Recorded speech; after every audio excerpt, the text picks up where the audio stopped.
ಓಂ ಶ್ರೀ ಸಾಯಿರಾಮ್. ಪ್ರೀತಿಯ ಮಕ್ಕಳೇ, ಶ್ರೀ ಸತ್ಯಸಾಯಿ ಲೋಕಸೇವಾ ಗುರುಕುಲಂ ವಿಡಿಯೋ ತರಗತಿಗಳಿಗೆ ಮತ್ತೊಮ್ಮೆ ನಿಮ್ಮನ್ನು ಸ್ವಾಗತಿಸ್ತೇನೆ. ಸೊ NIOS ಅಲ್ಲಿ ಬರುವಂಥ ಇನ್ನೊಂದು chapter, so data and their representation ಅಂತ ಬೇಕಾದ್ರೆ ಕರಿಬೋದು, ಪ್ರೆಸೆಂಟೇಷನ್ ಅಂತ ಬೇಕಾದ್ರೆ ಕರಿಬೋದು. ಕನ್ನಡದಲ್ಲಿ ಅದನ್ನು ದತ್ತಾಂಶಗಳು ಮತ್ತು ಅವುಗಳ ಪ್ರಸ್ತುತಿ ಅನ್ನೋದ ಕರಿತೀವಿ.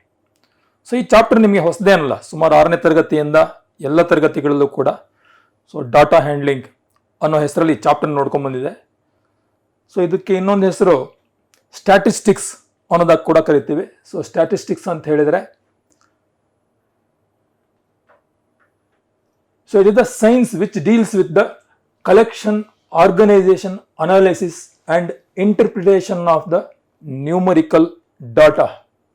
So ದತ್ತಾಂಶಗಳ ಸಂಗ್ರಹಣೆ, ನಿರ್ವಹಣೆ, ವಿಶ್ಲೇಷಣೆ, ವಿವರಣೆ, ಇದಕ್ಕೆ ಸಂಬಂಧಿಸಿದ ವಿಜ್ಞಾನವನ್ನು ಕನ್ನಡದಲ್ಲಿ ಸಂಖ್ಯಾಶಾಸ್ತ್ರ ಅನ್ನೋದಕ್ಕೆ ಕರಿತೀವಿ, ಇಂಗ್ಲೀಷಲ್ಲಿ ಸ್ಟ್ಯಾಟಿಸ್ಟಿಕ್ಸ್ ಅಂತ ಹೇಳಿ ಕರಿತೀವಿ. So comparing yesterday with today to conclude tomorrow.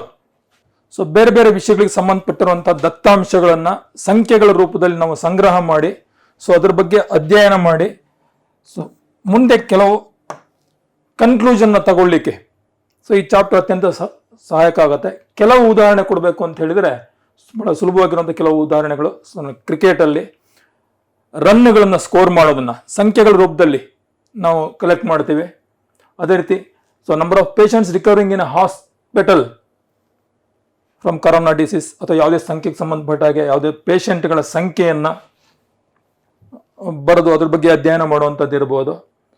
So date of birth of students of A class, so ತರಗತಿಗಳಲ್ಲಿ ವಿದ್ಯಾರ್ಥಿಗಳ ಡೇಟ್ ಆಫ್ ಬರ್ತ್ ಇರ್ಬೋದು, ಅವ್ರ ಹೈಟ್ ವೆಯ್ಟ್ಗಳನ್ನಿರ್ಬೋದು. ಸೊ ಅದನ್ನೆಲ್ಲವನ್ನೂ ಕೂಡ ನಾವು ಅಂಕಗಳಿರ್ಬೋದು, ಇವನ್ನೆಲ್ಲವನ್ನೂ ಕೂಡ ನಾವು ಸಂಖ್ಯೆಗಳ ರೂಪದಲ್ಲಿ ಸಂಗ್ರಹ ಮಾಡಿಕೊಂಡು ಅಧ್ಯಯನ ಮಾಡ್ತೀವಿ. ಹಾಗೆ rain fall of A place from last 15 days, so ಯಾವುದೋ ಒಂದು ಪ್ರದೇಶದಲ್ಲಿ ಮಳೆ ಪ್ರತಿ ದಿವಸ ಎಷ್ಟೆಷ್ಟು ಮಳೆ ಬೀಳ್ತಾ ಇದೆ ಅನ್ನೋದ್ರ ಬಗ್ಗೆ ಅಧ್ಯಯನ ಮಾಡಿಕೊಂಡು, ಸೊ ಮುಂದೆ ಮಳೆ ಹೇಗಿರುತ್ತೆ ಅನ್ನೋದ್ರ ಬಗ್ಗೆ ಎಲ್ಲ ಕೆಲವು ಕನ್ಕ್ಲೂಷನ್ ತಗೊಳ್ಳುವಂಥದ್ದೆಲ್ಲ ಸೊ ಈ ಸ್ಟ್ಯಾಟಿಸ್ಟಿಕ್ಸಲ್ಲಿ ಬರುವಂಥ ಮುಖ್ಯ ವಿಷಯಗಳಾಗಿರುತ್ತೆ. ಹಾಗೆ ಯಾವುದೇ ವಸ್ತುಗಳ ರೇಟ್ಗಳ ಬಗ್ಗೆ ಅಧ್ಯಯನ ಮಾಡಬೇಕಾದ್ರೂ ಕೂಡ ನಾವು ದತ್ತಾಂಶಗಳನ್ನು ಸಂಖ್ಯೆಗಳ ರೂಪದಲ್ಲಿ ಸಂಗ್ರಹ ಮಾಡ್ತೀವಿ. ಹೀಗೆ ಯಾವುದಾದ್ರೂ ಒಂದು ವಿಷಯಕ್ಕೆ ಸಂಬಂಧಪಟ್ಟಿರುವಂಥ ಮಾಹಿತಿಯನ್ನು ಸಂಖ್ಯೆಗಳ ರೂಪದಲ್ಲಿ ಸಂಗ್ರಹ ಮಾಡಿಕೊಂಡು, ಸೊ ಅದ್ರ ಬಗ್ಗೆ ಅಧ್ಯಯನ ಮಾಡುವಂಥ ಗಣಿತದ ಭಾಗ, ವಿಜ್ಞಾನದ ಭಾಗ ಅಂತಲೂ ಕರಿಬೋದು, ಗಣಿತದ ಭಾಗವನ್ನು ಸೊ ಡಾಟಾ ಹ್ಯಾಂಡ್ಲಿಂಗ್ ಅಥವಾ ಸ್ಟ್ಯಾಟಿಸ್ಟಿಕ್ಸ್ ಅನ್ನೋದಾಗಿ ಕರಿತೀವಿ. ಸೊ ಈ ಕಲೆಕ್ಟ್ ಮಾಡುವಂಥ ಡಾಟಾ ದತ್ತಾಂಶಗಳು ಅದರಲ್ಲಿ 2 ರೀತಿ ಇರುತ್ತೆ. ಒಂದನ್ನು ಪ್ರಾಥಮಿಕ ದತ್ತಾಂಶಗಳು, ಸೊ ಇಂಗ್ಲೀಷಲ್ಲಿ ಪ್ರೈಮರಿ ಡಾಟಾ ಅಂತ ಕರಿತೀವಿ. ಸೊ ಇನ್ನೊಂದನ್ನು ದ್ವಿತೀಯಕ ದತ್ತಾಂಶಗಳು, ಸೆಕೆಂಡರಿ ಡಾಟಾ ಅಂತ ಕರಿತೀವಿ. ಯಾವ ಉದ್ದೇಶಕ್ಕೋಸ್ಕರ ನಾವು ದತ್ತಾಂಶಗಳನ್ನು ಸಂಗ್ರಹ ಮಾಡ್ತೀವೋ ಅದೇ ಉದ್ದೇಶಕ್ಕೋಸ್ಕರ ಸಂಗ್ರಹ ಮಾಡಿರುವಂಥ ಡಾಟಾವನ್ನು ಬಳಸ್ಕೊಂಡ್ರೆ ಅದನ್ನು ಪ್ರೈಮರಿ ಡಾಟಾ ಅಂತ ಕರಿತೀವಿ. ಅದನ್ನು ಸೊ ಎಕ್ಸಾಂಪಲ್ಸ್ ಇಲ್ಲಿ ಕೊಟ್ಟಿದೆ. So data are set to be primary if the investigator himself is responsible for the collection of data. Some examples of primary data are so voters list, data collected in census, questionnaire etcetera. So voter ಲಿಸ್ಟನ್ನು prepare ಮಾಡಲಿಕ್ಕೋಸ್ಕರ ಡಾಟಾವನ್ನು collect ಮಾಡ್ತೀವಿ, ಅದನ್ನು ಅದಕ್ಕೋಸ್ಕರ ಅದೇ ಪರ್ಪಸ್ಸಿಗೋಸ್ಕರ use ಮಾಡ್ತೀವಿ. So ಅದನ್ನು ಪ್ರೈಮರಿ ಡಾಟಾ ಅಂತ ಕರಿತೀವಿ. ಸೊ ಮಕ್ಕಳ ಟೆಸ್ಟ್ಗಳ ಅಂಕಗಳನ್ನು ಕಲೆಕ್ಟ್ ಮಾಡ್ಕೊಳ್ತೀವಿ, ಮಾರ್ಕ್ಸ್ ಕಾರ್ಡ್ ಮಾಡೋದಕ್ಕೋಸ್ಕರ ನೀವು ಉಪಯೋಗಿಸ್ಕೊಳ್ತೀವಿ, ಪ್ರೈಮರಿ ಡಾಟಾ ಅಂತ ಅನಿಸ್ಕೊಳ್ಳುತ್ತೆ. ಸೆಕೆಂಡರಿ ಡಾಟಾ ಅಂತ ಯಾವಾಗ ಅನಿಸ್ಕೊಳ್ಳುತ್ತೆ ಅಂತ ಹೇಳಿದ್ರೆ, if the analyzer uses the data collected by other governmental or private agencies in the form of published reports, they are called secondary data. So ಡಾಟಾವನ್ನು ನೇರವಾಗಿ ನಾವು ಸಂಗ್ರಹ ಮಾಡ್ದೇನೆ ಸುಮ್ಮನೆ ಗೂಗಲಲ್ಲಿ ಹುಡುಕ್ಬಿಟ್ಟು ಅಥವಾ ಬೇರೆ ಯಾವುದೋ ಪರ್ಪಸ್ಸಿಗೋಸ್ಕರ ಕಲೆಕ್ಟ್ ಮಾಡಿರುವಂಥ ಡಾಟಾವನ್ನು ನಾವು ತೆಗೆದುಕೊಂಡು ಅದನ್ನು ಅಧ್ಯಯನ ಮಾಡಿದರೆ, ಸೊ ಆ ಥರದಲ್ಲಿ ಪಡೆದಿರುವಂಥ ಡಾಟಾವನ್ನು ನಾವು ಸೆಕೆಂಡರಿ ಡಾಟಾ ಅಂತ ಕರಿತೀವಿ. ಸೊ ದತ್ತಾಂಶಗಳ ಪ್ರಸ್ತುತಿ, ಸೊ ಡಾಟಾವನ್ನು ಕಲೆಕ್ಟ್ ಮಾಡಿದ ಮೇಲೆ ಅದನ್ನು ಅಧ್ಯಯನ ಮಾಡಬೇಕು ಅಂತ ಹೇಳಿದರೆ, ಕಲೆಕ್ಟ್ ಮಾಡಿರೋ ಡಾಟಾವನ್ನು ಹಾಗೆ ಅಧ್ಯಯನ ಮಾಡಲಿಕ್ಕಾಗಲ್ಲ. ಮೊದಲು ನಾವು ಕಲೆಕ್ಟ್ ಮಾಡಿರೋ ಡಾಟಾವನ್ನು ರಾ ಡಾಟಾ ಅನ್ನೋದಕ್ಕೆ ಕರಿತೀವಿ. ಕನ್ನಡದಲ್ಲಿ ಕಚ್ಚಾ ದತ್ತಾಂಶಗಳು, ಕಚ್ಚಾ ಪ್ರಾಪ್ತಾಂಕಗಳು, ಕಚ್ಚಾ ಡಾಟಾ ಅಂತ ಕರಿತೀವಿ. ಸೊ ಇಂಗ್ಲೀಷಲ್ಲಿ ಅದನ್ನು ರಾ ಡಾಟಾ ಅಂತ ಕರಿತೀವಿ. ನಾವು ಹೇಗೆ ಕಲೆಕ್ಟ್ ಮಾಡಿರ್ತೀವೋ ಹಾಗಾಗಿ ಬರೆದಿರ್ತೀವಲ್ಲ ಅದನ್ನು ರಾ ಡಾಟಾ ಅಂತ ಕರಿತೀವಿ. ಅದನ್ನು ಒಂದು ಏರಿಕೆ ಕ್ರಮದಲ್ಲಿ ಅಥವಾ ಇಳಿಕೆ ಕ್ರಮದಲ್ಲಿ ವ್ಯವಸ್ಥಿತವಾಗಿ ಬರೆಯೋದಕ್ಕೆ arrayed data. So arranging of data in ascending or descending order. So ಏರಿಕೆ ಕ್ರಮ ಅಥವಾ ಇಳಿಕೆ ಕ್ರಮದಲ್ಲಿ ಸಂಗ್ರಹ ಮಾಡಿರುವಂಥ ದತ್ತಾಂಶಗಳನ್ನು ಬರೆಯೋದಕ್ಕೆ ಸೊ ಅರೈಡ್ ವ್ಯವಸ್ಥೆಗೊಳಿಸಿರುವಂಥ ದತ್ತಾಂಶಗಳು ಅರೈಡ್ ಡಾಟಾ ಅಂತ ಕರಿತೀವಿ. ಸೊ ಈ ಥರ ದತ್ತಾಂಶಗಳನ್ನು ಏರಿಕೆ ಅಥವಾ ಇಳಿಕೆ ಕ್ರಮದಲ್ಲಿ ಬರ್ಕೊಳ್ಳೋದ್ರಿಂದ ನಮಗೆ ಇದರಲ್ಲಿ ಹೈಯೆಸ್ಟ್ ಸ್ಕೋರ್ ಎಷ್ಟಿದೆ, ಲೋಯೆಸ್ಟ್ ಸ್ಕೋರ್ ಎಷ್ಟಿದೆ, ಯಾವ ಸ್ಕೋರ್ ಹತ್ರದಲ್ಲಿ ಹೆಚ್ಚು ಸ್ಕೋರ್ಗಳಿದ್ದಾವೆ, ಹೆಚ್ಚು ದತ್ತಾಂಶಗಳಿದ್ದಾವೆ, ಇದ್ರ ಬಗ್ಗೆ ಎಲ್ಲ ಬಹಳ ಬೇಗ ತಿಳ್ಕೊಳ್ಳಿಕ್ಕೆ ಸಾಧ್ಯ ಆಗುತ್ತೆ. ಸೊ ಇಲ್ಲಿ ಈ ಕೊಟ್ಟಿರುವಂಥ ಉದಾಹರಣೆಯಲ್ಲಿ 88ನ ಹೈಯೆಸ್ಟ್ ಸ್ಕೋರ್ ಅಂತ ಕರಿತೀವಿ, 28ನ ಲೋಯೆಸ್ಟ್ ಸ್ಕೋರ್ ಅಂತ ಕರಿತೀವಿ. ಸೊ ಅವುಗಳ ನಡುವೆ ಇರುವಂಥ ಡಿಫರೆನ್ಸ್ನ, ಹೈಯೆಸ್ಟ್ ಸ್ಕೋರ್ ಮತ್ತು ಲೋಯೆಸ್ಟ್ ಸ್ಕೋರ್ಗಳ ನಡುವೆ ಇರುವಂಥ ವ್ಯತ್ಯಾಸವನ್ನು ರೇಂಜ್ ಅನ್ನೋದಕ್ಕೆ ಕರಿತೀವಿ. So frequency distribution table. So collect ಮಾಡಿರುವಂಥ ಡಾಟಾವನ್ನು ಪ್ರಸ್ತುತಿಪಡಿಸಲಿಕ್ಕೆ, ಪ್ರೆಸೆಂಟ್ ಮಾಡಲಿಕ್ಕೆ ಸೊ ಬೇರೆ ಬೇರೆ ಮೆಥಡ್ ಇದೆ. ದತ್ತಾಂಶಗಳ ಸಂಖ್ಯೆ ಕಡಿಮೆ ಇದ್ದಾಗ ಜಸ್ಟ್ ಅದನ್ನು ಏರಿಕೆ ಕ್ರಮ ಅಥವಾ ಇಳಿಕೆ ಕ್ರಮದಲ್ಲಿ ಬರ್ಕೊಂಡು ಅದ್ರ ಬಗ್ಗೆ ಅಧ್ಯಯನ ಮಾಡಲಿಕ್ಕೆ ಸಾಧ್ಯ ಆಗುತ್ತೆ. ದತ್ತಾಂಶಗಳು ಸ್ವಲ್ಪ ಜಾಸ್ತಿ ಇತ್ತು ಅಂತ ಹೇಳಿದ್ರೆ ಸೊ ಈ ಥರದಲ್ಲಿ ಟೇಬಲ್ ಅದನ್ನು ನಾವು ವ್ಯಕ್ತಪಡಿಸ್ತೀವಿ. ಸೊ ಈ ಟೇಬಲ್ ಏನು ತೋರಿಸುತ್ತೆ ಅಂತ ಹೇಳಿದ್ರೆ 28 ಅನ್ನೋದನ್ನು ಒಂದು ಸರ್ತಿ ಇದೆ, 31 ಒಂದು ಸರ್ತಿ ಇದೆ, 45 ಒಂದು ಸರ್ತಿ ಇದೆ, 56 5 ಸರ್ತಿ ರಿಪೀಟ್ ಆಗಿದೆ ಅನ್ನೋದನ್ನು ತೋರಿಸುತ್ತೆ. ಸೊ ಈ ಥರದಲ್ಲಿ ಯಾವುದೇ ಒಂದು ದತ್ತಾಂಶ ಎಷ್ಟು ಬಾರಿ ಪುನರಾವರ್ತನೆಗೊಂಡಿದೆ ಅಂತ ತೋರಿಸೋದಕ್ಕೆ ಫ್ರೀಕ್ವೆನ್ಸಿ ಅಂತ ಕರಿತೀವಿ ಇದನ್ನು. ಸೊ ನಂಬರ್ ಆಫ್ ಸ್ಟೂಡೆಂಟ್ಸ್ ಯಾವುದು ಒಂದು ಎಕ್ಸಾಂಪಲ್ ತಗೊಂಡಿದೆ, ಒಟ್ಟು ಒಂದು ತರಗತಿಯಲ್ಲಿರುವಂಥ 20 ವಿದ್ಯಾರ್ಥಿಗಳಿಗೆ ಮೋಸ್ಟ್ಲಿ ಬರೀ 100 ಮಾರ್ಕ್ಸಿಗೆ ಅಂತ ತಿಳ್ಕೊಳ್ಳಿ. 100 ಮಾರ್ಕ್ಸ್ಗೆ ಒಂದು ಟೆಸ್ಟ್ ಅಥವಾ ಎಕ್ಸಾಮನ್ನು ಮಾಡಿದಾಗ ಬಂದಿರುವಂಥ ಡಿಫ್ರೆಂಟ್ ಮಾರ್ಕ್ಸ್ಗಳು, ಒಬ್ಬನಿಗೆ 28 ಮಾರ್ಕ್ಸ್ ಬಂದಿದೆ, ಒಬ್ಬನಿಗೆ 31 ಮಾರ್ಕ್ಸ್ ಬಂದಿದೆ, 5 ಜನರಿಗೆ 56 ಮಾರ್ಕ್ಸ್ಗಳು ಬಂದಿದೆ. ಅದೇ ಥರದಲ್ಲಿ 6 ಜನರಿಗೆ 61 ಮಾರ್ಕ್ಸ್ ಬಂದಿದೆ. ಸೊ ಈ ಮಾರ್ಕ್ಸ್ಗಳನ್ನೆಲ್ಲ ನಾವು ದತ್ತಾಂಶ ಡಾಟಾ ಅಂತ ತಗೊಂಡ್ರೆ ಸೊ ಈ ನಂಬರ್ ಇಲ್ಲಿ ಬರೆದಿರೋದನ್ನ ಫ್ರೀಕ್ವೆನ್ಸಿ ಅನ್ನೋದಕ್ಕೆ ಕರಿತೀವಿ.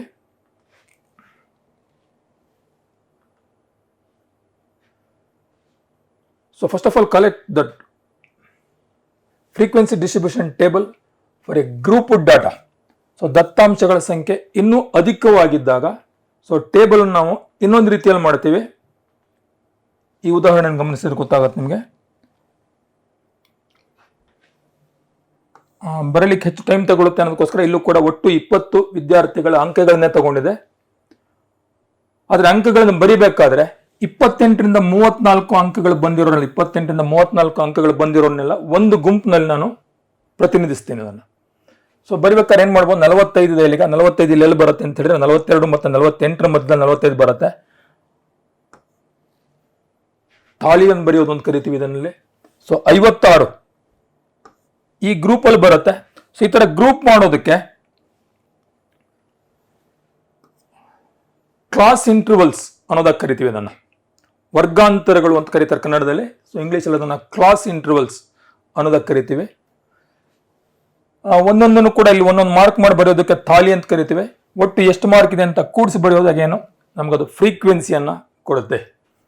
ಸೊ 56 ಅಂತ ಹೇಳೋದು ಒಂದು ಸರ್ತಿ ಇದೆ. ಸೊ 61 ಎಲ್ಲಿ ಬರುತ್ತೆ ಅಂತ ಹೇಳಿದ್ರೆ 62 ಇಲ್ಲಿದೆ, 56 ಮತ್ತೆ ಇದೇ ಗ್ರೂಪಲ್ಲಿ ಬರುತ್ತದು, ಇದೇ ವರ್ಗಾಂತರದಲ್ಲಿ ಬರುತ್ತೆ 61. ಸೊ 56. ಸೊ ಈ ಥರದಲ್ಲಿ ಪ್ರತಿಯೊಂದು ಪ್ರಾಪ್ತಾಂಕದ ಮೇಲೆ ನಾವು ಅದನ್ನು ಗುರುತು ಮಾಡ್ಕೊಳ್ತಾ ಸೊ ಇಲ್ಲಿ ಯಾವ ಗ್ರೂಪಲ್ಲಿ ಬರುತ್ತೆ ಅಂತ ಗುರುತು ಮಾಡ್ಕೊಳ್ತಾ ಹೋಗ್ಬೋದು. ಸೊ ಕೊನೆಯದಾಗಿ 61 ಇಲ್ಲಿ ಓಕೆ, 56ರಿಂದ 62 ಈ ವರ್ಗಾಂತರದಲ್ಲಿ ಬರುತ್ತೆ. ಸೊ ನಂತರ 28ರಿಂದ 34 ಇಬ್ಬರು ವಿದ್ಯಾರ್ಥಿಗಳು ಗಳಿಸಿದ್ದಾರೆ, ಅಂಕವನ್ನು ಗಳಿಸಿದ್ದಾರೆ. 35ರಿಂದ 41ರ ತನಕ ಸೊ ಯಾವುದೇ ಪ್ರಾಪ್ತಾಂಕಗಳಿಲ್ಲ ಅಲ್ಲಿ. 42ರಿಂದ 48 1. ಸೊ ಇಲ್ಲೂ ಕೂಡ ಯಾವುದೂ ಇಲ್ಲ. ಇಲ್ಲಿ 5 10 11 ಪ್ರಾಪ್ತಾಂಕಗಳಿದಾವೆ ಇಲ್ಲಿ. ಪುನಃ 2 2 1 1. ಸೊ ಈ ಥರ ನಾವು ಸಂಗ್ರಹ ಮಾಡಿರುವಂಥ ದತ್ತಾಂಶಗಳನ್ನು ವರ್ಗಾಂತರಗಳನ್ನು ಉಪಯೋಗಿಸ್ಕೊಂಡು ಪಟ್ಟಿ ಮಾಡುವಂಥ ಒಂದು ಕ್ರಮ ಇದೆ. ಇದನ್ನು frequency table of grouped data with class interval ಅನ್ನೋದಕ್ಕೆ ಕರಿತೀವಿ. ಸೊ ಈ ಗ್ರೂಪ್ಡ್ ಡಾಟಾದಲ್ಲಿ ಪುನಃ ಎರಡು ವಿಧ ಬರುತ್ತೆ. ಸೊ ಒಂದನ್ನ ಡಿಸ್ಕ್ರೀಟ್ ಡಾಟಾ ಅಂತ ಕರಿತೀವಿ, ಇನ್ನೊಂದನ್ನ ಕಂಟಿನ್ಯೂಸ್ ಡಾಟಾ ಅಂತ ಕರಿತೀವಿ. ಸೊ ಡಿಸ್ಕ್ರೀಟ್ ಡಾಟಾ ಕನ್ನಡದಲ್ಲಿ ವಿಚ್ಛಿನ್ನ ದತ್ತಾಂಶಗಳು ಅಂತ ಕರಿತೀವಿ. Is that which is recorded in whole numbers like number of children in a school or number of tigers in a zoo. So it cannot be in decimal or fractions. ಸಾಧಾರಣ ಸಂಗ್ರಹ ಮಾಡಿರುವಂಥ ಸಂಖ್ಯೆಗಳು ಪೂರ್ಣಾಂಕಗಳಾಗಿದ್ದರೆ so ಅಂಥ ಸಂದರ್ಭದಲ್ಲಿ ನಾವು discrete data, ಇದನ್ನು ಮುಂದಿನ ಸ್ಲೈಡಲ್ಲಿ ನಿಮಗೆ ಅದನ್ನು ಉದಾಹರಣೆ ನೋಡಿದಾಗ ಗೊತ್ತಾಗುತ್ತೆ. ಸೊ ಡಿಸ್ಕ್ರೀಟ್ ಡಾಟಾ ಈ ಮೆಥಡನ್ನು ಉಪಯೋಗಿಸ್ತೀವಿ. ನಾವು ಸಂಗ್ರಹ ಮಾಡಿರುವಂಥ ಸಂಖ್ಯೆಗಳಲ್ಲಿ ಫ್ರಾಕ್ಷನ್ಸ್, ಪರ್ಸೆಂಟೇಜ್, ಡೆಸಿಮಲ್ಸ್ ಅದೆಲ್ಲ ಇದ್ದಾಗ ಸಾಧಾರಣವಾಗಿ ಕಂಟಿನ್ಯೂಸ್ ಡಾಟಾ ಅಂತ ಯೂಸ್ ಮಾಡ್ತೀವಿ. ಸೊ ಮುಂದಿನ ಸ್ಲೈಡ್ ನೋಡಿದಾಗ ನಿಮಗೆ ಗೊತ್ತಾಗುತ್ತೆ. ಸೊ ಇದರಲ್ಲಿ ಈ ಡಿಸ್ಕ್ರೀಟ್ ಸೀರೀಸ್ ಮತ್ತೆ ಕಂಟಿನ್ಯೂಸ್ ಸೀರೀಸ್, ಅದಕ್ಕೆ ಇನ್ಕ್ಲೂಸಿವ್ ಮತ್ತೆ ಎಕ್ಸ್ಕ್ಲೂಸಿವ್ ಸೀರೀಸ್ ಅನ್ನುವಂಥ ಟೇಬಲ್ಗಳನ್ನು ಉಪಯೋಗಿಸ್ತೇವೆ, ಫ್ರೀಕ್ವೆನ್ಸಿ ಟೇಬಲ್ಗಳನ್ನು ಉಪಯೋಗಿಸ್ತೀವಿ. ಸೊ ಇಲ್ಲಿ ಗಮನಿಸಿ, ಇಲ್ಲಿ 31ರಿಂದ 35 ತನಕ ಮೊದಲನೇ ವರ್ಗಾಂತರ ಇದೆ. First class interval is from 31st to 35. Look at the second class interval, it starts with 36. The first class interval ends with 35. The second class interval starts with 36. Second class interval ends at 40 and it begins with, and the next class interval begins with 41. So ಈ ಥರದಲ್ಲಿ ಪ್ರತಿಯೊಂದು ವರ್ಗಾಂತರದಲ್ಲಿ ಇಲ್ಲಿ ಮೇಲ್ ಬರೆದಿರೋದನ್ನ ಬಲಗಡೆ ಬರೆದಿರೋದನ್ನ ಮೇಲ್ಮಿತಿ upper limit ಅಂತ ಕರಿತೀವಿ. ಎಡಭಾಗದ ಪ್ರತಿಯೊಂದು ವರ್ಗಾಂತರದ ಎಡಭಾಗದಲ್ಲಿ ಬರೆದಿರೋದನ್ನ ಕೆಳಮಿತಿ ಲೋಯರ್ ಲಿಮಿಟ್ ಅಂತ ಕರಿತೀವಿ. ಸೊ ಪ್ರತಿಯೊಂದು ವರ್ಗಾಂತರದ ಮೇಲ್ಮಿತಿ ಮತ್ತೆ ಕೆಳಮಿತಿಗಳನ್ನು, ಅಪ್ಪರ್ ಲಿಮಿಟ್ ಮತ್ತೆ ಲೋಯರ್ ಲಿಮಿಟ್ಗಳನ್ನು ನೀವು ಅಬ್ಸರ್ವ್ ಮಾಡ್ತಾ ಬನ್ನಿ. ಇಲ್ಲಿ ಅಪ್ಪರ್ ಲಿಮಿಟ್ ಎಷ್ಟು ಇರುತ್ತೋ ಅದರ ಮುಂದಿನ ವರ್ಗಾಂತರದಲ್ಲಿ ಲೋಯರ್ ಲಿಮಿಟ್ ಅದಕ್ಕಿಂತ ಒಂದು ಹೆಚ್ಚಾಗಿರುತ್ತೆ. ಇಲ್ಲಿ 35 ಇದೆ, ಇಲ್ಲಿ 36 ಇದೆ. 45 ಅಪ್ಪರ್ ಲಿಮಿಟ್ ಆಗಿದೆ 1, 2, 3ನೇ ವರ್ಗಾಂತರಕ್ಕೆ. 4ನೇ ವರ್ಗಾಂತರಕ್ಕೆ 45ಕ್ಕಿಂತ ಒಂದು ಹೆಚ್ಚು, 46ರಿಂದ ವರ್ಗಾಂತರ ಸ್ಟಾರ್ಟ್ ಆಗಿದೆ. ಸೊ ಈ ಥರ ಇರೋದನ್ನ ಇನ್ಕ್ಲೂಸಿವ್ ಮೆಥಡ್ ಅನ್ನೋದಕ್ಕೆ ಕರಿತೀವಿ.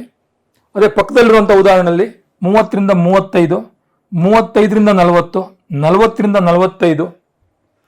ಸೊ ಈ ಥರದಲ್ಲಿ ಗುಂಪುಗಳನ್ನು ಮಾಡಲಾಗಿದೆ. ಸೊ ಇದನ್ನ ಎಕ್ಸ್ಕ್ಲೂಸಿವ್ ಮೆಥಡ್ ಅಂತ ಕರಿತೀವಿ. ಸೊ ನಾನಿಲ್ಲಿ ಫ್ರೀಕ್ವೆನ್ಸಿಯನ್ನು ಬರಿಬೇಕಾದ್ರೆ, ಸೊ ಯಾರೋ ಒಬ್ಬ ವಿದ್ಯಾರ್ಥಿಗೆ ಇದು ಬಂದಿರುವಂಥ ಅಂಕಗಳ ಪಟ್ಟಿ ಅಂತ ತಿಳ್ಕೊಳ್ಳಿ. ಸೊ ಒಬ್ಬ ವಿದ್ಯಾರ್ಥಿಗೆ 40 ಅಂಕ ಬಂದಿದ್ರೆ ಅವನನ್ನ ಯಾವ ವರ್ಗಾಂತರದಲ್ಲಿ ಸೇರಿಸಬೇಕು ಅನ್ನೋದ್ರಲ್ಲಿ ಯಾವುದೇ ಕನ್ಫ್ಯೂಷನ್ ಇರಲ್ಲ ನಿಮ್ಗೆ ಇದರಲ್ಲಿ. ಸೊ 2ನೇ ಗ್ರೂಪಲ್ಲಿ ಆ ವಿದ್ಯಾರ್ಥಿ ಸೇರ್ತಾನೆ ಅಂತ ಗೊತ್ತಾಗುತ್ತೆ. ಆದರೆ ಈ ಎಕ್ಸ್ಕ್ಲೂಸಿವ್ ಮೆಥಡಲ್ಲಿ ಸೊ ಒಬ್ಬ ವಿದ್ಯಾರ್ಥಿಗೆ 40 ಅಂಕ ಬಂದಿದೆ ಅಂತ ಹೇಳಿದ್ರೆ ಅವನನ್ನ 2ನೇ ಗ್ರೂಪಿಗೆ ಸೇರಿಸ್ಬೇಕಾ ಅಥವಾ 3ನೇ ಗ್ರೂಪಿಗೆ ಸೇರಿಸ್ಬೇಕಾ ಅನ್ನೋ ಕನ್ಫ್ಯೂಷನ್ ಇರುತ್ತೆ ಇಲ್ಲಿ. ಸೊ ಆ ಕನ್ಫ್ಯೂಷನ್ ಅವಾಯ್ಡ್ ಮಾಡಲಿಕ್ಕೆ ಸೊ ಒಂದು ಮ್ಯಾಥಮೆಟಿಕ್ಸ್ ಅಲ್ಲಿ ಎಲ್ಲರೂ ಅಕ್ಸೆಪ್ಟ್ ಮಾಡ್ಕೊಂಡು ಬಂದಿರೋ ರೂಲ್ ಏನು ಅಂತ ಹೇಳಿದ್ರೆ, ಇಲ್ಲಿ ಮೊದಲು ಕಾಣಿಸುವಂಥದ್ದು ಅದು ಎಲ್ಲಿ ಕಾಣಿಸ್ತಾ ಇದೆಯೋ ಅದೇ ವರ್ಗಾಂತರದಲ್ಲಿರುತ್ತೆ. ಅಪ್ಪರ್ ಲಿಮಿಟ್ ಮೇಲ್ಮಿತಿಯಲ್ಲಿ ಏನು ಕಾಣಿಸ್ತಾ ಇರತ್ತೋ ಅದು ಮುಂದಿನ ವರ್ಗಾಂತರದಲ್ಲಿರುತ್ತೆ. ಇಲ್ಲಿ ನಮ್ಗೆ ಕಾಣಿಸ್ಲಿಕ್ಕೆ ಮಾತ್ರ 40 ಇರುತ್ತೆ. ಆಕ್ಚುಲಿ ನಾವು ಇಲ್ಲಿ ಎಲ್ಲಿ ತನಕ ಈ ಗ್ರೂಪಲ್ಲಿ ಎಲ್ಲಿ ತನಕ ನಂಬರ್ಗಳು ಬರಿಬೋದು ನಾವು ಅಂತ ಹೇಳಿದ್ರೆ 39.999 ಇರೋದೆಲ್ಲವೂ ಕೂಡ ಈ ಗುಂಪಿನ ಒಳಗಡೆ ಸೇರ್ಕೊಳ್ಳುತ್ತೆ. ಸೊ ಇಲ್ಲಿ 40ನ್ನ ಹೊರತುಪಡಿಸ್ತೀವಿ, 40ನ್ನ ವ್ಯರ್ಜಗೊಳಿಸ್ತೀವಿ, 40ನ್ನ ಎಕ್ಸ್ಕ್ಲೂಸ್ಗೊಳಿಸ್ತೀವಿ. 35ನ್ನ ಈ ವರ್ಗಾಂತರದಿಂದ ನಾವು ಹೊರಕ್ಕಿಡ್ತೀವಿ.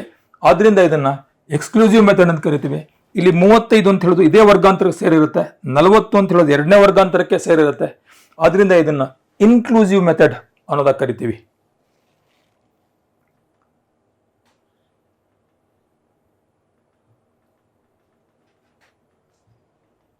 ಇಲ್ಲಿ 2 ಫ್ರೀಕ್ವೆನ್ಸಿ ಡಿಸ್ಟ್ರಿಬ್ಯೂಷನ್ ಟೇಬಲ್, 2 ಟೇಬಲ್ಗಳನ್ನು ಗಮನಿಸಿ. ಸೊ ಮೊದಲನೇದು 31ರಿಂದ 35, ಮುಂದಿನ ವರ್ಗಾಂತರ 36ರಿಂದ ಆರಂಭ ಆಗಿದೆ, ಅಂದರೆ ಇದು ಇನ್ಕ್ಲೂಸಿವ್ ಮೆಥಡ್ಗೆ ಎಕ್ಸಾಂಪಲ್ ಆಗಿದೆ. ಸೊ 2ನೇದರಲ್ಲಿ 30ರಿಂದ 35, ಪುನಃ ಮತ್ತೆ 35ರಿಂದ 40 ಆರಂಭ ಆಗಿದೆ. ಇದನ್ನ ಎಕ್ಸ್ಕ್ಲೂಸಿವ್ ಮೆಥಡ್ ಅಂತ ಕರಿತೀವಿ. 31ರಿಂದ 35 ತನಕ ಒಟ್ಟು ಎಷ್ಟು ಸಂಖ್ಯೆಗಳಿದಾವೆ ಅಂತ ಹೇಳಿದ್ರೆ 31, 32, 33, 34, 35 5 ಸಂಖ್ಯೆಗಳಿದಾವೆ. ಅದೇ ಥರದಲ್ಲಿ ಇಲ್ಲಿ ಕೂಡ 36ರಿಂದ 40 ತನಕ 36 ಮತ್ತು 40 ಎರಡನ್ನು ಸೇರಿಸ್ಕೊಂಡು ನಾವು ಕೌಂಟ್ ಮಾಡಿದಾಗ ಪ್ರತಿ ವರ್ಗಾಂತರದಲ್ಲಿ 5 ಸಂಖ್ಯೆಗಳನ್ನು ಒಳಗೊಂಡಿದೆ ಇದು. ಸೊ ಇದನ್ನ size of the class interval, ವರ್ಗಾಂತರದ ಗಾತ್ರ ಅನ್ನೋದಕ್ಕೆ ಕರಿತೀವಿ.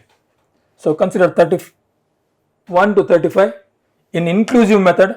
Here the size is 5. ವರ್ಗಾಂತರದ ಗಾತ್ರ ಅನ್ನೋದಕ್ಕೆ ಕರಿತೀವಿ ಅದನ್ನ. ಇಲ್ಲಿ 31 ಮತ್ತೆ 35 ಎರಡನ್ನು ಸೇರಿಸ್ಕೊಂಡು ನಾವು ಕೌಂಟ್ ಮಾಡ್ತೀವಿ.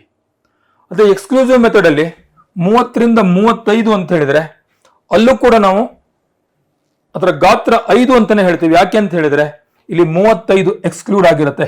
35ನ್ನ ಬಿಟ್ಬಿಟ್ಟು 30ರಿಂದ 34 ತನಕ ಕೌಂಟ್ ಮಾಡಿಕೊಂಡು ನಾವು ಅದನ್ನು ತಗೊಳ್ತೀವಿ.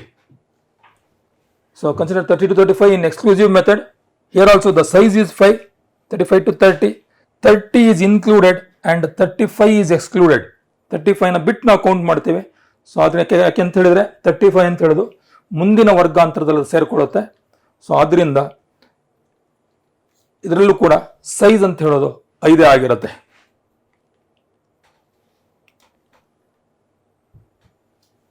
ಸೊ ಈ ಡಾಟಾವನ್ನು ರೆಪ್ರೆಸೆಂಟ್ ಮಾಡೋದ್ರಲ್ಲಿ ಇನ್ನೊಂದು ವಿಧಾನ ಇದೆ, ಅದನ್ನ ಕ್ಯುಮ್ಯುಲೇಟಿವ್ ಫ್ರೀಕ್ವೆನ್ಸಿ ಟೇಬಲ್ ಅನ್ನೋದಕ್ಕೆ ಕರಿತೀವಿ.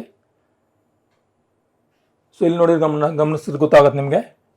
ಯಾವುದೋ ಒಂದು ಕಂಪನಿಯಲ್ಲಿ ಅದರ ಲೇಬರ್ಸ್ಗಳಿಗೆ ಕೊಡುವಂಥ ಡಿಫ್ರೆಂಟ್ ಲೇಬರ್ಸ್ಗಳಿಗೆ ಕೊಡುವಂಥ ಸ್ಯಾಲ್ರಿ, ಸಂಬಳದ ಒಂದು ಪಟ್ಟಿ ಅಂತ ತಿಳ್ಕೊಳ್ಳಿ. ಇದನ್ನ ಸುಮಾರು 1000 ರೂಪಾಯಿ ಒಳಗಡೆ ಸಂಬಳವನ್ನು ಪಡೆಯುವಂಥವ್ರು ಆ ಕಂಪನಿಯಲ್ಲಿ 12 ಜನ ಇದ್ದಾರೆ.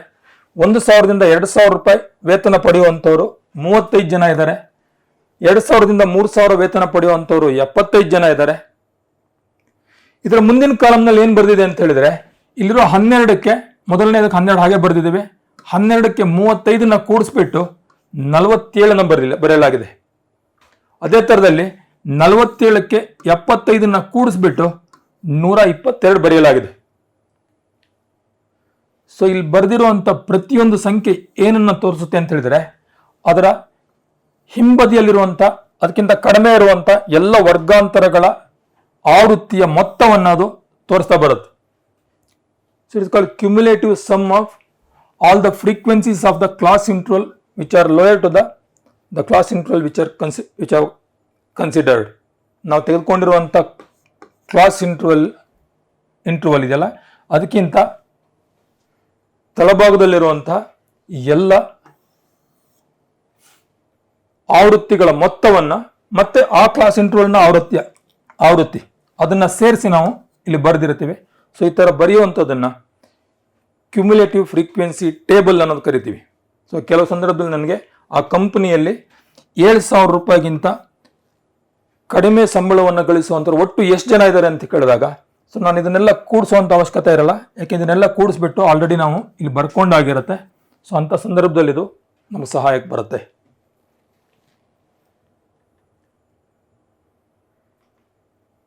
ಈ ಭಾಗದಲ್ಲಿ ಇಷ್ಟು ವಿಷಯಗಳನ್ನು ತಿಳ್ಕೊಂಡಿದ್ರೆ ಸಾಕಾಗತ್ತೆ. ಸೊ ಇದರ ಮುಂದಿನ ಭಾಗದಲ್ಲಿ ಈ ಚಾಪ್ಟರ್ ಬರುವಂಥ ಕೆಲವು ಗ್ರಾಫ್ಗಳ ಬಗ್ಗೆ, bar graph, pie chart, so ಇದನ್ನೆಲ್ಲವನ್ನೂ ಕೂಡ ನೀವು ಹಿಂದಿನ ತರಗತಿಗಳೆಲ್ಲ ಕಲ್ತಿರ್ತೀರಿ. ಇದು NIMS ಅಲ್ಲಿ ನೀವೇನು ಹಿಂದೆ ಕಲ್ತಿದ್ರು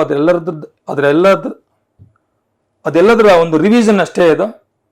ಇದೆಲ್ಲವನ್ನೂ ಕೂಡ ನೀವು ಹಿಂದೆ ಕೂಡ ಕಲ್ತಾಗಿರುತ್ತೆ. ಈ ಪ್ರಶ್ನೆಗಳನ್ನು ನಿಧಾನವಾಗಿ ವಿಡಿಯೋ ಪಾಸ್ ಮಾಡಿಕೊಂಡು ಈ ಪ್ರಶ್ನೆಗಳನ್ನು ಬರೆದುಕೊಂಡು ಉತ್ತರಿಸಿ ಅಂತ ಹೇಳ್ತಾ ಈ ವಿಡಿಯೋನ ಇಲ್ಲಿಗೆ ನಿಲ್ಲಿಸೋಣ. ಧನ್ಯವಾದಗಳು. ಜೈ ಸಾಯಿರಾಮ್.